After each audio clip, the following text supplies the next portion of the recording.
अस्सलामु अलैकुम वरहमतुल्लाहि वबरकातुहू।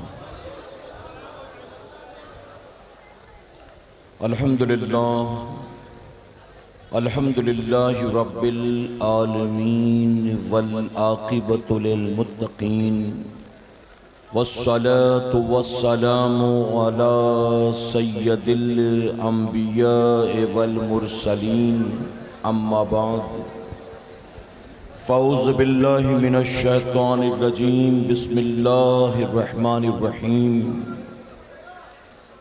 या अय्युहल्लज़ीना आमनुत्तक़ुल्लाह वकूनू मास सादिक़ीन सदक़ल्लाहु मौलाना अलीयुल अज़ीम। बादे तौहीद के मतवालों, शमे रिसालत के परवानों, गौसो ख्वाजा और रज़ा के चाहने वालों, आइए सबसे पहले हम और आप निहायत ही अदब और एहतराम के साथ अपने और सारी कायनात के मरकज़े अक़ीदत जनाब मुहम्मदुर रसूलुल्लाह सल्लल्लाहु ताला अलैहि वसल्लम की बारगाहे बेकस पनाह में जिस तरह से मैं आपको पढ़ाऊँ, मेरे साथ मिलकर पूरा मजमा बा आवाज़ बुलंद हदिये गुलामी दुरूद सलाम के अंदाज में पेश कर लें।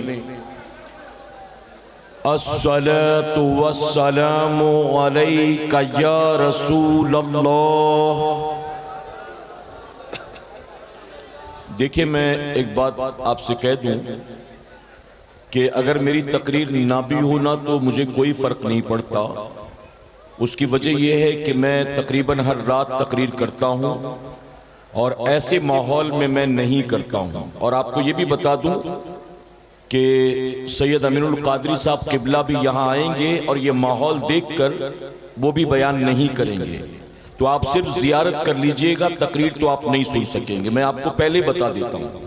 उसकी वजह कि 3 दिन से हम मुसलसल सफर में हैं और पहले दिन ऐसा ही हुआ था कि बयान के दरमियान में पब्लिक का हंगामा, स्टेज पर बैठे लोग, कोई कॉल कर रहा है, कोई सेल्फी निकाल रहा है, कोई व्हाट्सअप कर रहा है, कोई जोर जोर से चिल्ला रहा है। हमारे नातवा साहब ने कितनी बार समझाया, इसके बावजूद भी स्टेज के पास मेरा खुतबा चल रहा है और एक आदमी चिल्ला रहा है, और वो इंतजामिया वाला आदमी। आप सोचिए, तो जब इंतजामिया वाले को तमीज नहीं है तो फिर आम आवाम से क्या तवक्को की जाए। जब जिन्होंने प्रोग्राम रखा उनको खुद को नहीं पता है। अच्छा, सारे चिल्लाने वाले यही आसपास आके चिल्ला रहे, पता नहीं क्यों। वो डिस्टर्ब करना चाहते हैं प्रोग्राम को, क्या उनका इंटेंशन है? एक तो बारिश की वजह से आपने छोटी सी जगह पर प्रोग्राम रखा है। अब जाहिर है कि सैयद अमीनुल कादरी साहब जैसी शख्सियत आए तो इंतजाम भी उसी एतबार से होना चाहिए ना। आधे लोग खड़े हैं, आधे बैठे हैं, आधी जगह औरतों के लिए आपने रख दी है, तो इंतजाम भी प्रॉपर नहीं है जैसे होना चाहिए। और उसके बावजूद भी खामोशी से बैठेंगे तो कुछ बात सीख लेंगे।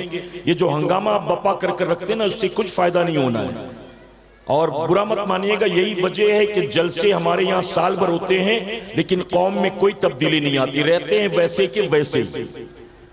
गलत तो नहीं कह रहा हूं मैं। उसकी वजह कि सीखने तो आते ही नहीं है, सिर्फ एंटरटेनमेंट के लिए आते हैं, कान के चस्के के लिए आते हैं। कुछ सीखने के लिए आएंगे तो सीखेंगे ना। अच्छा, मैं नहीं कहता कि सारे ऐसे जो बेचारे सीखने आते वो भी नहीं सीख पाते इस डिस्टरबेंस की वजह से।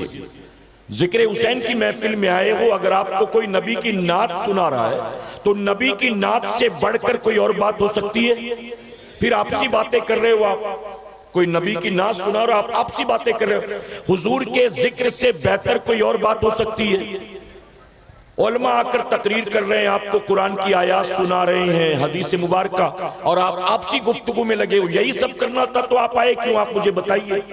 रात के तकरीबन 1:15 हो रहे। मेरे प्यारे आका के प्यारे दीवानों, एक बात माजरत के साथ कह दूं कि सैयद साहब ने मुझसे अभी आते आते ये बात कही कि आइंदा 12 से पहले मेरी तकरीर हो तो मेरी तारीख देना, 12 के बाद अगर मेरी तकरीर हो तो मैं तारीख नहीं दूंगा और आप भी मेरी तारीख मत देना।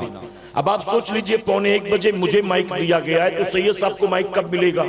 और फिर वो बयान करेंगे।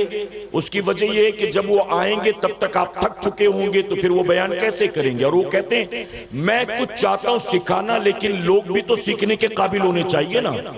आप 10 बजे से बिठाकर 2 बजे तक थकाओगे, उसके बाद फिर मुकर्रिर को बुलाओगे तो क्या सीखोगे आप? तो मैं बस सैयद साहब के आने तक माइक पर हूं, सैयद साहब की एंट्री होगी और मैं अपनी गुफ्तगू खत्म करूंगा। अब 15 मिनट में आ जाए, 20 मिनट में आ जाए, आधे घंटे में आ जाए, वो लाने वालों पर डिपेंड करता है।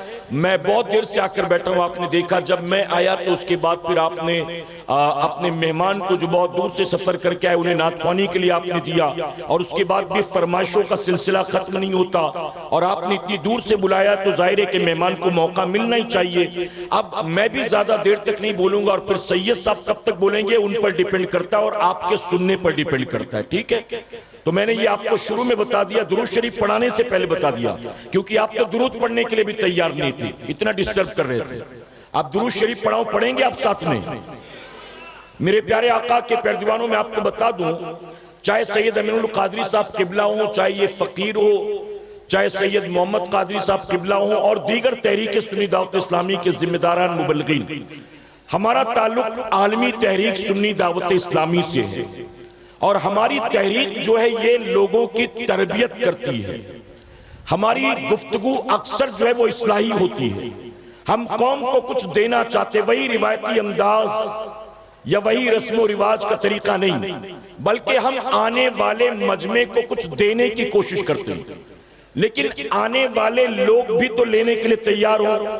आपने पहले ही घड़ा उल्टा करके रखा हो तो पानी भर भर के भरना क्या है उसमें? तो इसलिए आप सबकी तवज्जो चाहूंगा और जो भी कुछ बातें इस मिंबर से आपके सामने रखी जाएं, आप उन बातों को समझने की कोशिश करें। जज्बाती गुफ्तगू नहीं, इस्लाही गुफ्तगू सिर्फ और सिर्फ कानों के चस्के के लिए नहीं, बल्कि दुनिया और आखिरत को संवारने के लिए। क्या इंशाअल्लाह?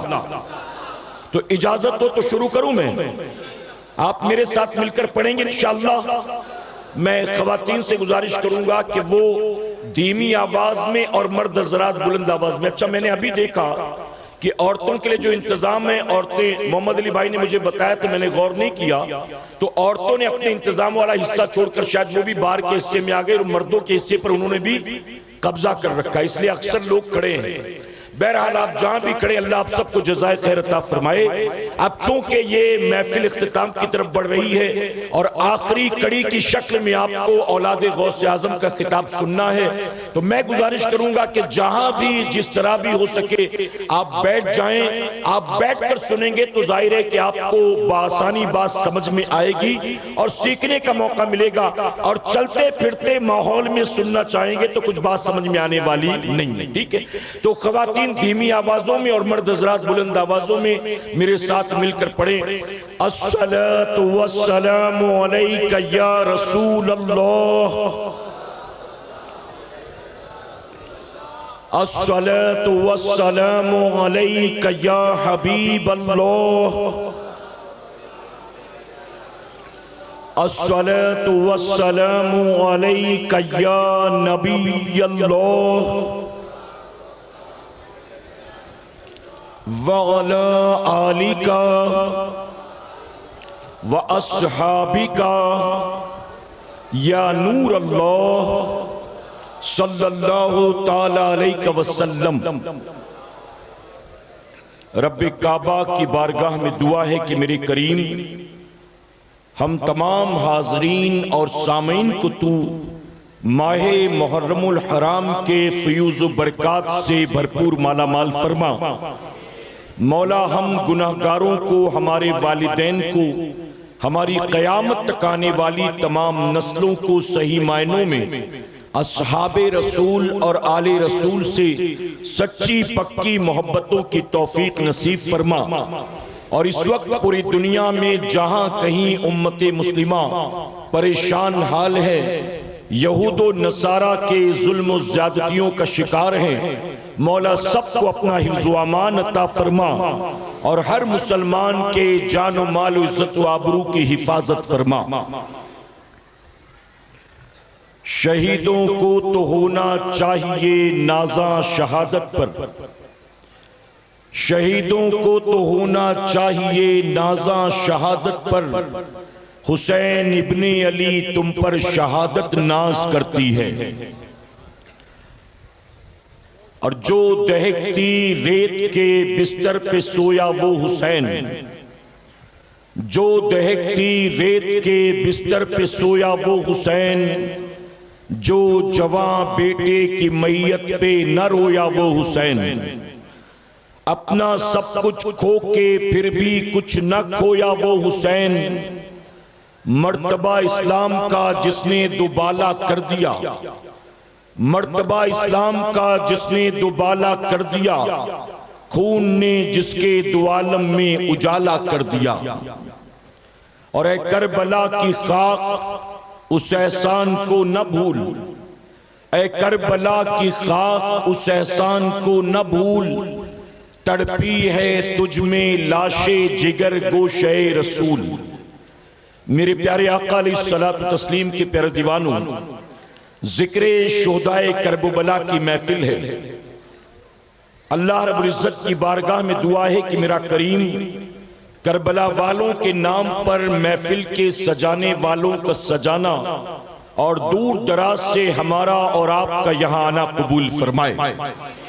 मेरे प्यारे आका अलैहिस्सलातु तस्लीम के प्यारे दीवानों, एक बात मैं अक्सर कहता हूं, आप भी सुनते चलें। इस वक्त जो लोग मिंबर पर बैठे हैं या जो मैदान में बैठे हैं, इन तमाम आने वालों में कोई एक भी ऐसा नहीं है जो अपनी मर्जी से आया है।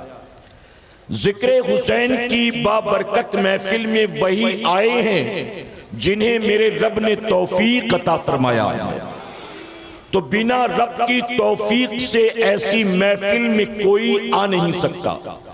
तो रब का शुक्र अदा करें कि मेरे करीम तेरा एहसान कि तूने हमें अपने जिक्र की बरकत वाली महफिल में आने की तौफीक अता की।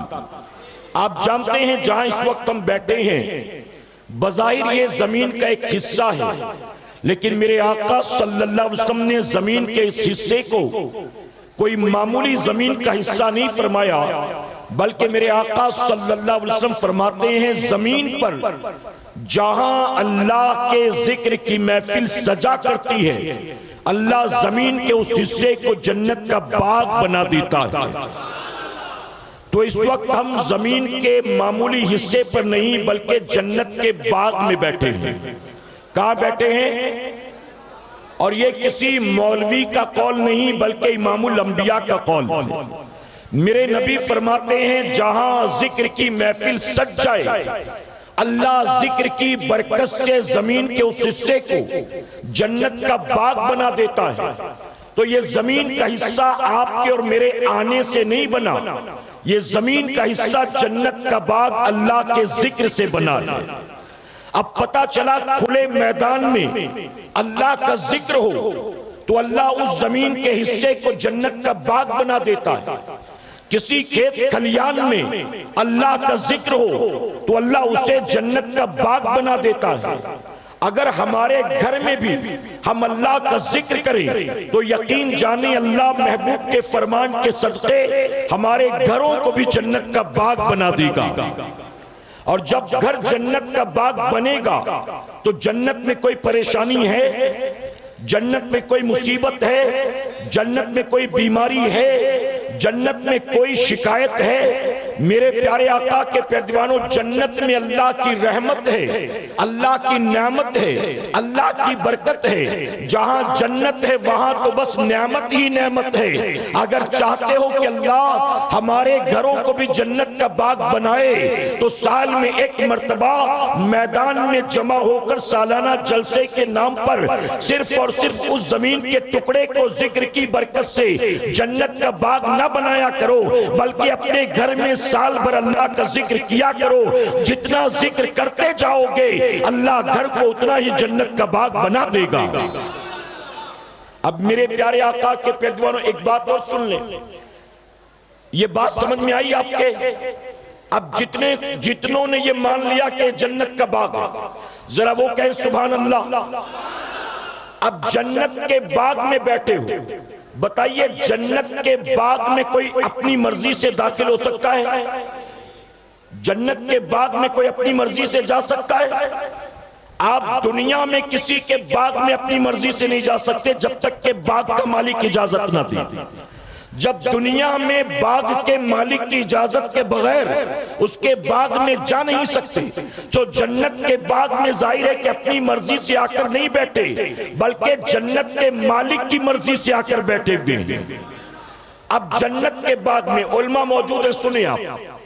हदीस शरीफ में आता है कि कल क़यामत के दिन जन्नती जन्नत में दाखिल कर दिए जाएंगे, जहन्नमी जहन्नम में झोंक दिए जाएंगे। फिर होगा ये कि जिसके सीने में राई के दाने के बराबर ईमान होगा, हुजूर अकरम सल्लल्लाहु अलैहि वसल्लम की शफाअत के सदक़े ऐसे जहन्नमी को जहन्नम से निकालकर जन्नत में दाखिल कर दिया जाएगा। हदीस शरीफ में आता है कि क़यामत के दिन जहन्नमी को जहन्नम से निकालकर जन्नत में तो दाखिल कर दिया जाएगा, लेकिन जो जन्नती एक बार जन्नत में चला गया अब उसको जन्नत से नहीं निकाला जाएगा। जहन्नमी को तो मुमकिन है जहन्नम से निकालकर जन्नत में दाखिल कर दिया जाए, लेकिन जन्नती जब जन्नत में चला गया अब जन्नत से उसको निकाला नहीं जाएगा। पता चला जब मेरे करीम ने जीते जी हम जैसे गुनाहगारों को जमीन पर जन्नत के बाग में बैठने का मौका दे दिया, जब मेरे करीम ने दुनिया में जन्नत के बाग में बैठने का मौका दिया है, तो मरने के बाद भी अल्लाह हमें जन्नत से नहीं निकालेगा। जब जमीन पर जन्नत में बिठाया है, मरने के बाद भी मेरा करीम जन्नत अता फरमाएगा। और हम उस जन्नत की बात कर रहे हैं जिस जन्नत के सरदार हसनैन करीमैन इमाम आली मकाम। अब मेरे प्यारे आका के पैरवानों, ये मोहब्बतों की बात हो गई, एक अमल की बात भी लेते जाए। कहां बैठे हैं इस वक्त आप? कहां बैठे हैं? जिन जिन को यकीन है सीने से आवाज आए, कहां बैठे हैं? अब जिनको यकीन है कि जन्नत के बाग में बैठे हैं, तो जन्नत के बाग से उठकर जब घर जाएंगे तो ये तय करके जाना कि जन्नत के बाग से होकर आ रहे हैं। अब जन्नत के बाग से होकर आने के बाद जहन्नम में जाने वाला काम नहीं करेंगे। अब जन्नत के बाग में बैठे हैं तो जिंदगी भर जन्नत में जाने वाले ही काम करेंगे इंशाअल्लाह। यहां से निकलकर जहन्नम में जाने वाला काम करोगे।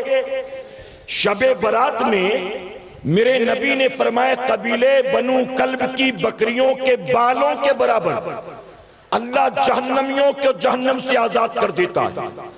हदीस शरीफ सुनिए ना आपने। कबीले बनु कल्ब जो अरब का इतना बड़ा कबीला था और उनका पेशा था बकरियां पालना, तो उनकी बकरियों के बालों के बराबर, यानी काउंटलेस, अनगिनत, शुमार नहीं कर सकते। अल्लाह 15 शाबान की शब बेशुमार जहन्नमियों को जहन्नम से आजाद कर देता है, लेकिन सुबह उठ के फिर वो शराब पिए तो जहन्नम में जाएगा कि नहीं? सुबह उठकर फिर अपने माँ बाप को गाली दे, सुबह उठकर फिर सीटी बजाए, ताली बजाए, गंदे गंदे गाने सुने तो जहन्नम में जाएगा कि नहीं? तो अल्लाह ने तो आज की रात तेरी मगफिरत का सामान कर दिया और तुझे जहन्नम से आजाद कर दिया, लेकिन सुबह उठने के बाद नए सिरे से तूने फिर जहन्नम में जाने का सामान जमा करना शुरू कर दिया। तो कसूरवार तू है, कसूर तेरा है। तो इसलिए सुन्नियों याद रखना, जिक्र हुसैन की बाबरकत महफिल से उठकर जाना तो जहन में ये ख्याल हमेशा होना चाहिए, ऐ मेरे करीम में अगरचे गुनाहगार और सियाकार था, लेकिन तूने जन्नत के बाग में जीते जी बैठने का मौका दिया। ऐ अल्लाह, जन्नत के बाग में बिठाया है तो अब मुझे तू ऐसा बना दे कि मैं जन्नतियों के रास्ते पर चलूं। अब मैं जहन्नमियों वाले काम न करूं। और अगर जिंदगी जन्नतियों के तरीके के मुताबिक गुजारोगे तो यकीन जानो अल्लाह दुनिया में इज्जत अता करेगा और बाद मरने के अल्लाह जन्नत अता फरमाएगा। मेरे प्यारे आका अलैहिस्सलातु तस्लीम के प्यारे दीवानों, इमाम आली मकाम इमाम हुसैन रज़ियल्लाहु तआला अन्हु हुजूर अकरम सल्लल्लाहु अलैहि वसल्लम की चची हजरत उम्मे फजल रज़ियल्लाहु तआला फरमाती हैं, इमाम हुसैन गोद में थे। तवज्जो है ना आपकी? इमाम हुसैन गोद में थे, उनको लाकर मैंने हुजूर अकरम सल्लल्लाहु अलैहि वसल्लम की गोद में रख दिया। मेरे आका सल्लल्लाहु अलैहि वसल्लम ने इमाम हुसैन को देखा, इसके बाद अपने चेहरे को फेर लिया। हजरत उम्मे फजल कहती, मैं हैरान, एक बार बच्चे को देखा फिर चेहरा फेर लिया, क्या बात है? आप कहती जिस तरफ मेरे नबी का रुख था मैं उस तरफ गई, तो मैंने जब नबी के चेहरे मुबारक को देखा तो मैं देखकर हैरान कि मेरे नबी रो रहे हैं, आपकी आंखों में आंसू हैं। हजरत उम्मे फजल कहती या रसूलल्लाह सल्लल्लाहु अलैहि वसल्लम, आप हुसैन को देखकर रोने लगे, रोने की वजह क्या है? तो जानते मेरे नबी ने क्या फरमाया? आपने फरमाया उम्मे फजल, मुझे जिब्राइल ने ये आकर खबर दी है मेरे इस बेटे को मेरा ही कलमा पढ़ने वाले कत्ल कर देंगे, मेरे इस बेटे को मेरा ही कलमा पढ़ने वाले कत्ल कर देंगे। और इसीलिए आज मैंने इसे देखा तो मुझे वो दिन याद आ गया जब मेरे बेटे को मेरे अपने कलमा पढ़ने वाले कत्ल करेंगे। इसके बाद मेरे नबी ने करबला की मिट्टी दिखाई और दिखाकर कहा उम्मे फजल, ये मुझे उस जमीन की मिट्टी लाकर जिब्राइल ने दी है जहां मेरे बेटे को शहीद किया जाएगा। मेरे प्यारे आका के पैरदीवानों, पता चला अभी इमाम अली मकाम गोद में थे और पहले ये सारा करबला का ताना बाना बुना जा चुका था कि मैदान करबला में क्या कुछ होना है। आप जरा सोचिए, फरमाया गया खातून जन्नत को भी पता था, मौलाए कायनात को भी पता था, माँ उम्मे सलमा को भी पता था, आयशा सिद्दीका को भी पता था। मेरे नबी ने इन सब को ये बता दिया था मेरे बेटे को एक दिन मेरा कलमा पढ़ने वाले शहीद करेंगे। बल्कि किताबों में आता है जब इमाम अली मकाम की उम्र 5 साल की थी तो आपको भी ये बात मालूम हो गई थी एक दिन मुझे कत्ल किया जाएगा, एक दिन मुझे शहीद किया जाएगा। मेरे प्यारे आका के पैरदीवानों, और मैदान करबला के एतबार से ही अल्लाह के हबीब ने अपने नवासे की तरबियत की थी। अब मैं आपसे एक सवाल पूछता हूं, अगर आप मैदान करबला में होते, अगर आप करबला के मैदान में 61 हिजरी में होते, आप यजीद का साथ देते कि इमाम हुसैन का साथ देते? अरे बाबा, जैसे मोहम्मद अली भाई को दाद दे रहे थे वैसे मेरे सवाल का जवाब दो ना। अगर 61 हिजरी में करबला के मैदान में आप होते तो 22,000 के साथ होते या 72 नुफूस कुदसिया के साथ होते? यजीद की फौज का हिस्सा बनते कि इमाम हुसैन के लश्कर का हिस्सा बनते? मेरे प्यारे आका के पैरदीवानों, हर खुश अकीदा सुन्नी मुसलमान दाढ़ी मुंडा हो, बेनमाजी हो, अपने माँ बाप का बागी हो, कुरान और सुन्नत के खिलाफ जिंदगी गुजारता हो, इसके बावजूद कहेगा मैं तो हुसैन के साथ होता, मैं तो हुसैन के साथ होता।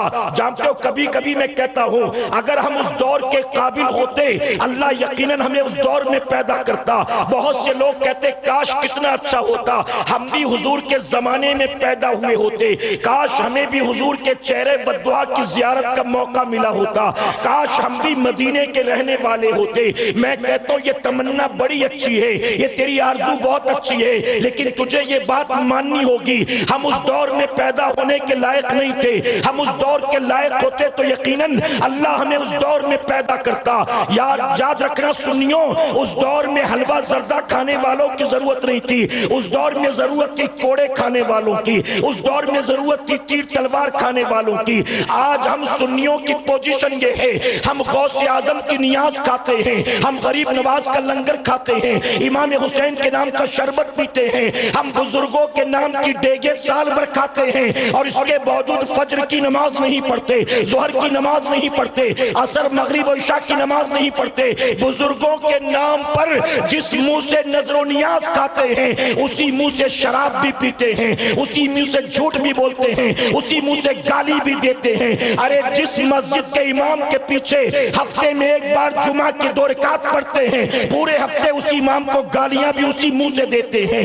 आज हमारी कौम के जवान की पोजीशन ये है, जिस मुंह से इमाम हुसैन का नाम लेता है उसी मुंह से चरस चिलम गांजा भी पीता है, उसी मुंह से नशावर चीजें भी इस्तेमाल करता है, उसी मुंह से अपनी माँ को झिड़की भी देता है, उसी जबान से अपने बाप को धमकी भी देता है, उसी मुंह से सीटियां भी बजाता है, गैरों की बहू बेटियों को छेड़ता भी है, गंदी गंदी बातें भी करता है, उसी मुंह से गजलें गुनगुनाता है, उसी मुंह से गाना गुनगुनाता है। ऐ सरकारे मदीना के प्यादवानों, हम पेट भरकर सुबह शाम खाने के बावजूद अल्लाह का सजदा नहीं करते। उस दौर में हलवा जर्दा खाने वालों की जरूरत नहीं थी। हम उस दौर के लायक होते तो अल्लाह यकीनन हमें उस दौर में पैदा करता। उस दौर में जरूरत थी हजरत बिलाल की, सलमान फारसी की, सिद्दीक अकबर की, उमर फारूक आजम की, मौलाए कायनात की, सैयदना उस्मान गनी की, जो सब कुछ लुटा कर नबी पर, सब कुछ लुटा कर नबी पर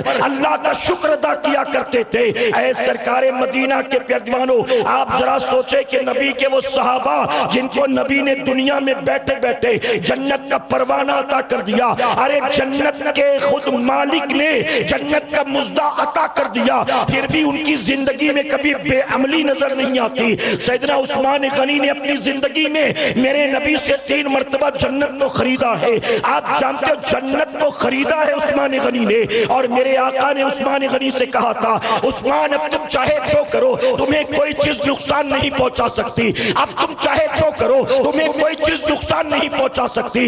इसके बावजूद सैयदना उस्मान गनी ने क्या कभी नमाज को कज़ा किया है? क्या कभी कुरान की तिलावत को छोड़ा है? क्या बताओ अल्लाह रसूल की नाफरमानी और बगावत की है? माज़अल्लाह। मेरे प्यारे आका के प्यादवानों, आज मैं आपसे सवाल पूछना चाहता हूँ, जिक्र हुसैन की महफिल में आने वालों, ये जो हाथ उठा उठा कर झूमते हो नाते सुनकर, मैं इससे मना नहीं करता, लेकिन मैं आपसे एक सवाल पूछना चाहता हूँ, अल्लाह के महबूब ने किस चीज को अपनी आंखों की ठंडक करार दिया है? क्या नातों को नबी ने आंख की ठंडक करार दिया, या सजदों को नबी ने आंख की ठंडक करार दिया? अरे जिन नमाजों को हम छोड़े बैठे हैं, नबी ने उन नमाजों को आंखों की ठंडक करार दिया, और 1450 साल पहले नबी ने बता दिया नमाज मेरे आंखों की ठंडक है। और मैंने आपके यूपी में, बिहार में, उड़ीसा में, वेस्ट बंगाल में देखा है। हाथ छोड़कर तल्ख बात अर्ज करना चाहूंगा, हमारे यहाँ जलसा फजर की अजान तक होता है, और जब मस्जिद से फजर की अजान शुरू होती है, यहाँ मिंबर पर सलातो सलाम शुरू होता है, और उसके बाद गांव की मस्जिद में जाकर देखें, एक मस्जिद का इमाम और गांव के 3-4 बूढ़े होंगे, वो जो नातवा की नाते सुनकर रात को हाथ को झंडा बनाकर लहराते हैं और दाद देते हैं और तारीफें करते हैं, हंगामा आराई करते हैं। वो जवान फजर की नमाज में अल्लाह के घर में नजर क्यों नहीं आता? नबी ने इसीलिए कह दिया, मेरी मोहब्बत का मयार ये है, अगर तुम मुझसे मोहब्बत करते हो तो मेरी मोहब्बत की जमानत और दलील ये है, तुम अल्लाह के सजदों के पाबंद बन जाओ। और मेरे प्यारे आका के प्यादवानों, इसी सजदे को बचाने के लिए इमाम हुसैन करबला के मैदान में आए। मैं पूछता हूं, करबला में शरबत था, करबला में खिचड़ा था, करबला में डेगे बनी थी, करबला में कोई नजराना देने वाला था? मैदाने करबला में क्या था? सब लुटा कर आए थे। याद रखना, लूटना यजीद का काम है, लुटाना इमाम हुसैन का काम है। हम काहे के हुसैनी? किस बात के हुसैनी? आप ना शरीफ सुने फजर तक, लेकिन फजर की नमाज ना पढ़े।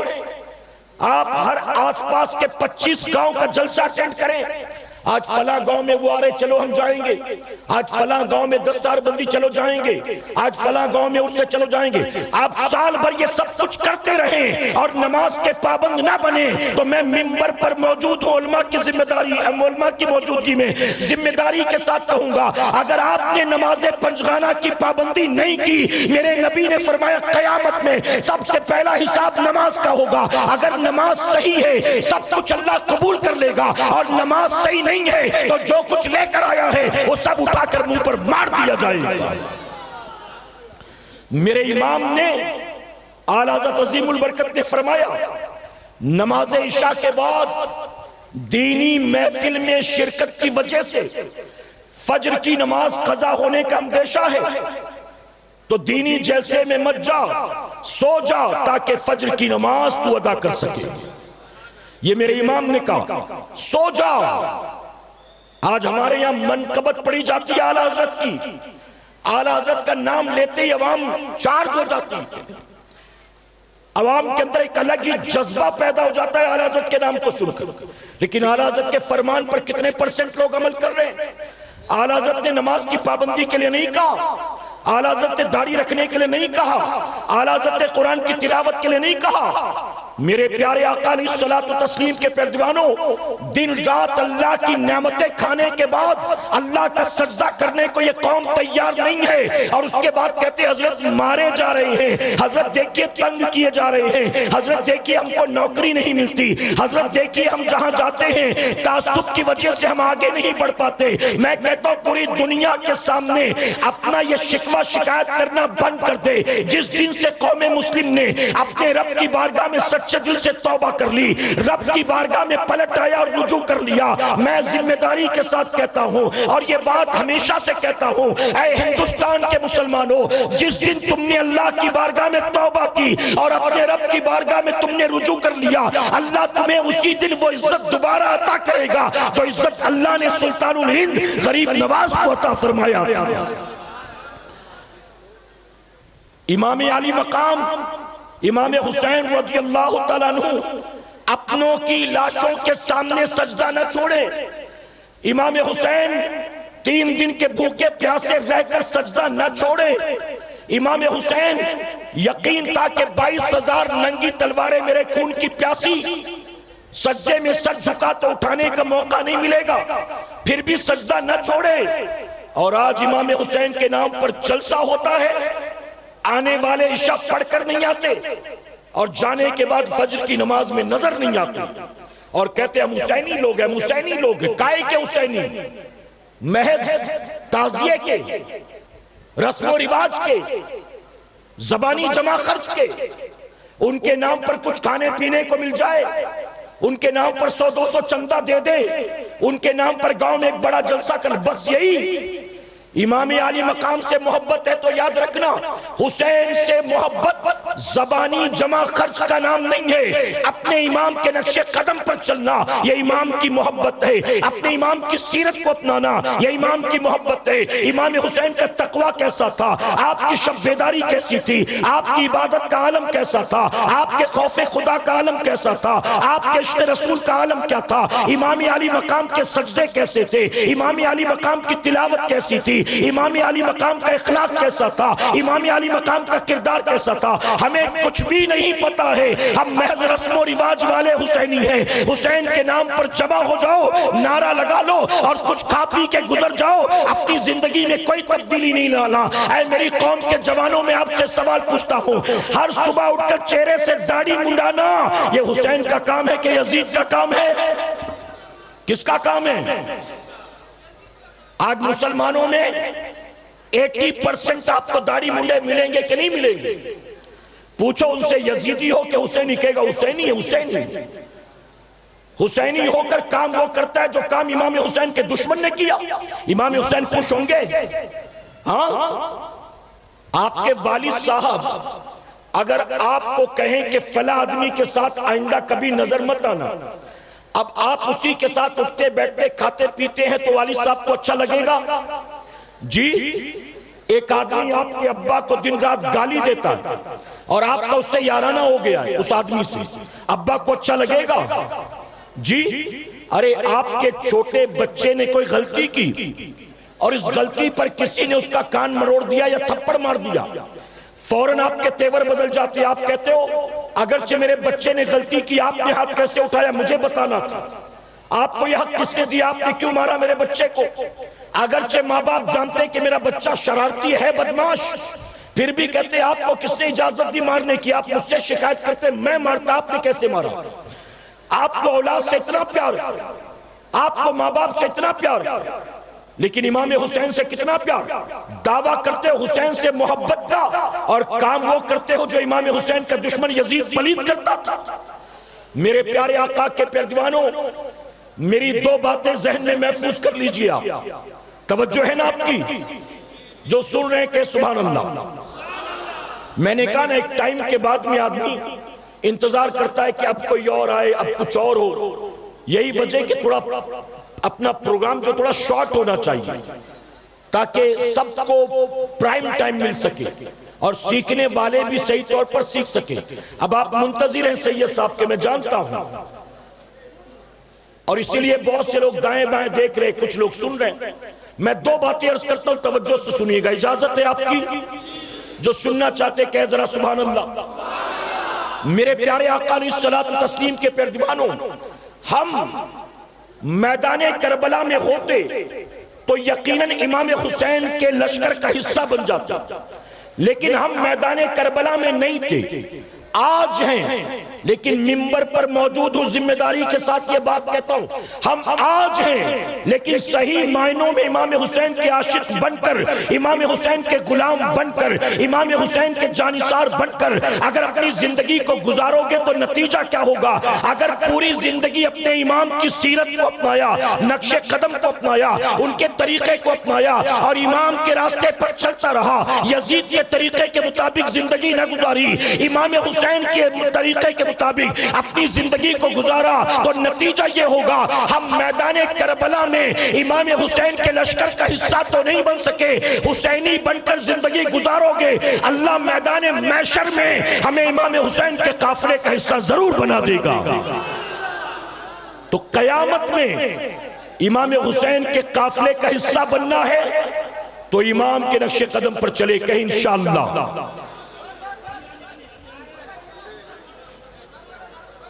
कौन है? जब सैयद साहब करीब आ जाएं तो आप खड़े हो जाएं और नारा भी लगाएं। वक्त भी काफी हो गया, बस सैयद साहब आएंगे 5 मिनट में इंशाअल्लाह माइक उनके हवाले कर दिया जाएगा।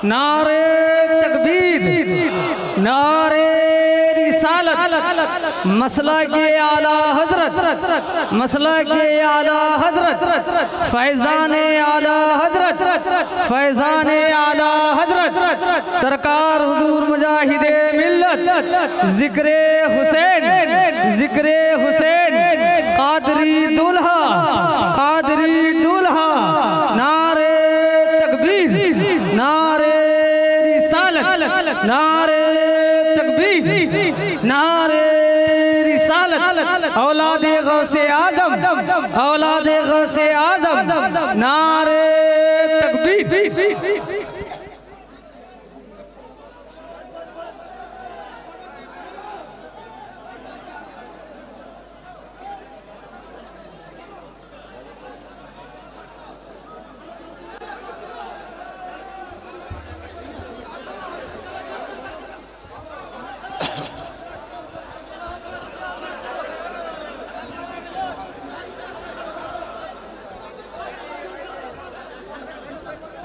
बैठ जाइए, देखिए आप लोग बैठ जाइए, मैंने बैठ जाइए, बैठ जाइए, मैंने आपको बताया था अगर आप तकरीर सुनना चाहते हैं तो खामोशी से बैठ जाइए आप, और सिर्फ जियारत करना चाहते हैं तो जियारत कर लें, फिर सलातो सलाम हो जाएगा इंशाअल्लाह।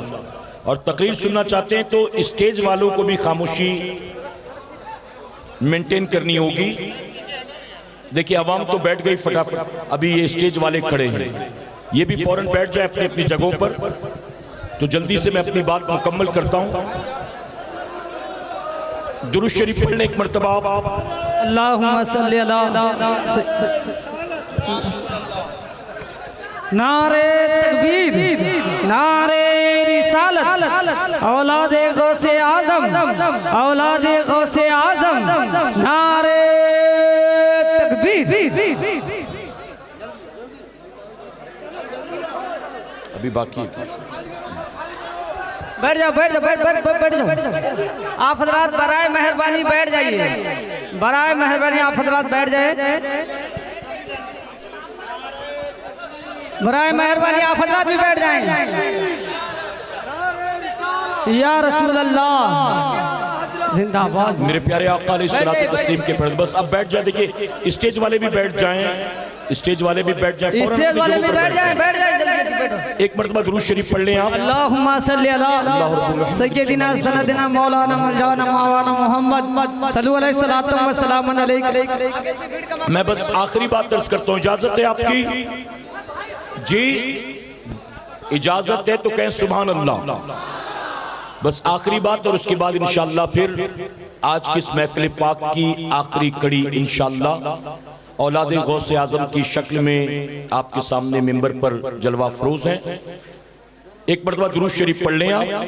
अल्लाहुम्मा सल्ली अला मुहम्मदिन व आलिही अल्फ़ अल्फ़ मर्रा। जो दाएं बाएं खड़े हैं, अगर कहीं गुंजाइश हो तो वो भी आकर बैठ जाए। मेरे प्यारे आका अलैहिस्सलातु तस्लीम के प्यारे दीवान हो, तो मैं अर्ज कर रहा था कि इमाम अली मकाम से अगर वाकई मोहब्बत है तो इमाम हुसैन से मोहब्बत ज़बानी जमा खर्च का नाम नहीं। सिर्फ जबान से कह लेना, महफिल में 100-200 रुपए चंदे दे देना, या इमाम हुसैन के नाम का सिर्फ नारा लगा लेना और इमाम अली मकाम की सीरत को ना अपनाना, उनके तरीक़ेकार को ना अपनाना, बल्कि वो सारे काम करना जो इमाम हुसैन का दुश्मन यजीद पलीद करता था, ये इमाम हुसैन की मोहब्बत नहीं है। सच्चे सही मायनों में हुसैनी कौन होते हैं, सुने आप, बात समझ में आ रही ना आपके? सही मायनों में इमाम हुसैन से मोहब्बत करने वाले कौन? आज हम रस्मो रिवाज में उलझ कर रह गए। खिचड़ा मिल जाए, शरबत मिल जाए, ताजिया हो, अलम हो, नारा हो, मेला हो, ढोल नगाड़ा हो तो हम हुसैनी हैं। हकीकत में इमाम हुसैन से मोहब्बत कौन करता? हुसैनी होते कौन? 10 मुहर्रमुल हराम की रात थी जिसे कहते शबे आशूर। इमाम अली मकाम को पता था कि कल सुबह से जंग का आगाज होना। इमाम हुसैन, बड़ी तफसीली गुफ्तगू है लेकिन मुख्तसरन हुसैनी होता कौन? इमाम अली मकाम अपने साथियों के खेमे में आते हैं, अपने 72 जो साथी थे ना उनके खेमे में। आपने अपने साथियों से मुखातिब होकर कहा कि मेरे साथियों, तुमने अब तक मेरे लिए जो कुछ भी किया ना, मैं उसे कभी नहीं भूल सकता। मैं तुम सबसे राजी हूं और मैं वादा करता हूं कि कयामत के दिन नाना की बारगाह में तुम्हारी सिफारिश करूंगा। तुम मेरे लिए 3 दिन से भूखे प्यासे हो, मैं नाना से कहकर उनके हाथों से तुम्हें हौज़े कौसर का जाम पिलाऊंगा। मैं नाना से तुम्हारी शफात करवाऊंगा। तुमने मेरे लिए जो कुछ किया मैं उससे राजी हूं, लेकिन अब मैं चाहता हूं कि तुम सब वापस चले जाओ। उसकी वजह कि यजीद का झगड़ा तुमसे नहीं बल्कि मुझसे। यजीद मेरी बैत पर अड़ा है। कल जब सुबह होगी तो तीर तलवार चलेंगे। ऐसे में अगर तुम मेरे साथ हुए ना तो तुमको भी मुमकिन है कि कत्ल कर दिया जाए, मेरी वजह से तुम भी शहीद कर दिए जाओ। इसलिए मैं ये चाहता हूं कि तुम सब चले जाओ। इमाम अली मकाम ने यह ऐलान कर दिया, लेकिन पूरे खेमे में सन्नाटा छाया हुआ था। इमाम हुसैन ने कहा, मैंने कहा ना मैं तुमसे राजी हूं, जाओ। कोई अपनी जगह से 1 इंच भी नहीं हिला। खेमे के अंदर एक छोटा सा चिराग जल रहा था। आपने फरमाया कि चिराग की रोशनी में तुम्हें मेरा चेहरा नजर आ रहा है ना, इस वजह से शायद तुमसे बाहर निकला नहीं जाता। मैं रोशनी को धीमा कर देता हूं, खेमे में अंधेरा कर देता हूं, तुम अंधेरे का फायदा उठाकर चले जाओ। मुझे तुमसे कोई शिकायत नहीं है, मैं तुम सबसे राजी हूं। यह कहकर मेरे इमाम ने चिराग की रोशनी को लो को धीमा कर दिया। काफी देर तक खेमे में सन्नाटा छाया रहा। इतना अंधेरा के हाथ को हाथ सुझाई नहीं देता था, कौन कहां खड़ा है दिखाई नहीं देता था। काफी देर के बाद मेरे इमाम ने फिर चिराग की रोशनी को तेज किया। जब इमाम हुसैन ने चिराग की लो को तेज किया तो आप ये देखकर हैरान रह गए। आपका जो साथी जहां खड़ा था 1 इंच भी अपनी जगह से कोई नहीं हिला, बल्कि सब के सब वहीं पर मौजूद थे। इमाम ने उन सब से कहा, तुम जाते क्यों नहीं हो? मैंने कहा ना मैं तुम सबसे राजी हूं, आखिर तुम जाते क्यों नहीं हो? क्या तुम्हें अपने बीवी बच्चे प्यारे नहीं हैं? क्या तुम्हें अपने माँ बाप प्यारे नहीं हैं? क्या तुम्हें अपना घर बार प्यारा नहीं है? क्या तुम्हें अपनी जिंदगियां प्यारी नहीं है? तुम चले जाओगे तो तुम्हारी बीवियां बेवा होने से बच जाएंगी, तुम्हारे बच्चे यतीम होने से बच जाएंगे, तुम्हारे माँ बाप की गोद उजड़ने से बच जाएगी, तुम्हारा घर हरा भरा रहेगा। मैं तुम सबसे राजी हूं, तुम चले जाओ। इमाम ने जब यूं ऐलान किया तो जानते हो तमाम साथियों ने एक जबान होकर कहा था, ऐ इमाम आपने सोच कैसे लिया?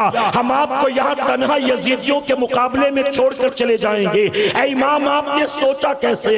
हम मदीने से आपके साथ चले थे, हम मक्के से आपके साथ चले थे, हम करबला आपको पहुंचाने नहीं आए थे। ऐ इमाम हम आपके कदमों पर अपनी जान लुटाने के लिए आए थे। आप हमसे पूछते हैं क्या माँ बाप प्यारे नहीं है? क्या बीवी बच्चे प्यारे नहीं है? क्या घर बार प्यारा नहीं है? हाँ हाँ इमाम, हमें बीवी बच्चे भी प्यारे हैं, हमें माँ बाप भी प्यारे हैं, हमें घर बार भी प्यारा है, हमें अपनी जिंदगियां भी प्यारी हैं। लेकिन ऐ इमाम ये भी सुन ले, हमें सब कुछ प्यारा है, लेकिन सबसे ज्यादा हमें अपने नबी का नवाज नवासा प्यारा है, हमें नवासे रसूल प्यारा है। और इमाम हम आपको गवाह बनाकर ये कहते हैं, कल जब सुबह का सूरज निकलेगा और यजीदी तीर तलवार चलाएंगे, उस वक्त करबला का जर्रा जर्रा भी गवाही देगा, आसमान के फरिश्ते भी गवाही देंगे।